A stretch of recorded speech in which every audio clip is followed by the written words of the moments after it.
माझ्यासोबत खासदार राजन विचारे सर आहेत। आज राज्यव्यापी महाअधिवेशन पार पडलं।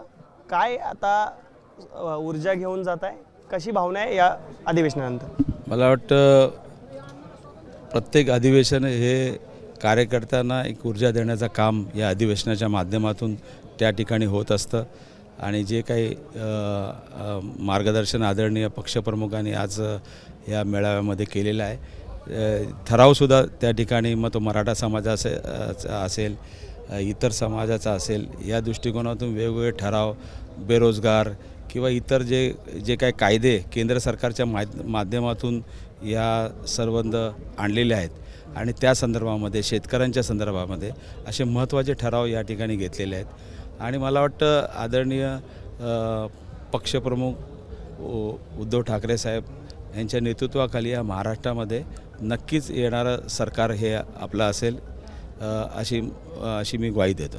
आज उद्धव ठाकरे यांनी चांगलं मार्गदर्शन तुम्हाला केलं असं तुम्ही म्हणताय, मात्र कुठेतरी उद्धव ठाकरेंचा तोल ढासळलेला आहे, ही रावणी वृत्ती दिसते असं भाजप नेते म्हणतात। भाजपला काय म्हणतात त्याची प्रतिक्रिया देण्याचं कारण नाही। आमच्या ज्या भावना आहेत त्या भावना आदरणीय उद्धव साहेबांनी त्या ठिकाणी प्रकट केलेल्या आहेत आणि त्याच्याशी आम्ही सहमत आहोत। सर, प्रत्येक अधिवेशनामध्ये असा ठराव प्रस्ताव मंजूर केले जातात, निर्धार केला जातो, मात्र प्रत्यक्षात कुठेतरी त्याची अंमलबजावणी होत नाही। आपण पाहिलं तर राज्यात बेरोजगारी देखील वाढलेली आहे, तर पुढील काळात जे आज ठराव मांडलेले आहेत त्याच्यासाठी कसं काम करणार?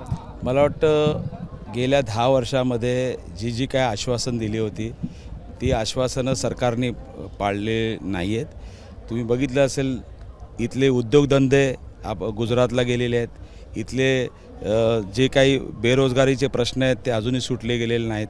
आज शेतकऱ्यांच्या बाबतीमध्ये सुद्धा आज जे काय आत्महत्या होत आहेत किंवा शेतकऱ्यांना जे आश्वासन दिलं होतं की त्याची भरपाई देण्याचे अजूनही त्या संदर्भामध्ये अजून काही नाही।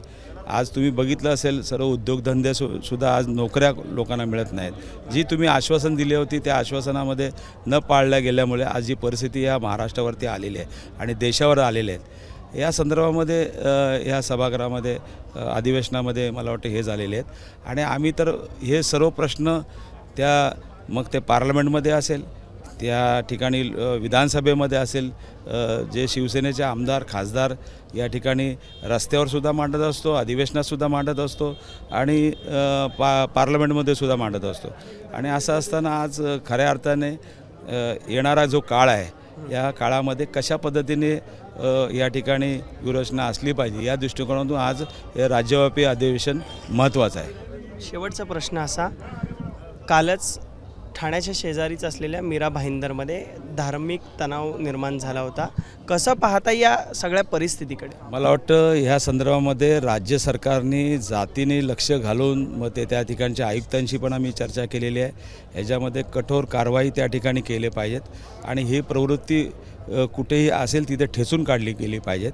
आणि एवढा मोठा हे काल अयोध्यामध्ये रामलल्लांचं आणि ते मंदिर त्या ठिकाणी झालेलं आहे आणि सर्व आनंदाच्या सणामध्ये आज अशी घटना जर घडत असेल तर मला वाटतं राज्य सरकारने त्याची गंभीर दखल घेऊन त्याच्यावरती कठोर कारवाई केली पाहिजे। नक्कीच, तर आपण पाहतो मीरा भाईंदरमध्ये जी घटना घडली याची दखल राज्य सरकारने लवकरात लवकर घ्यावी आणि दोषींवर कारवाई करावी अशी मागणी राजन विचारे यांनी केलेली आहे। कॅमेरामन अरविंद बारगेसह मी अल्पेश खरकरे, एबीपी माझा, नाशिक। एबीपी माझा, उघडा डोळे बघा नीट।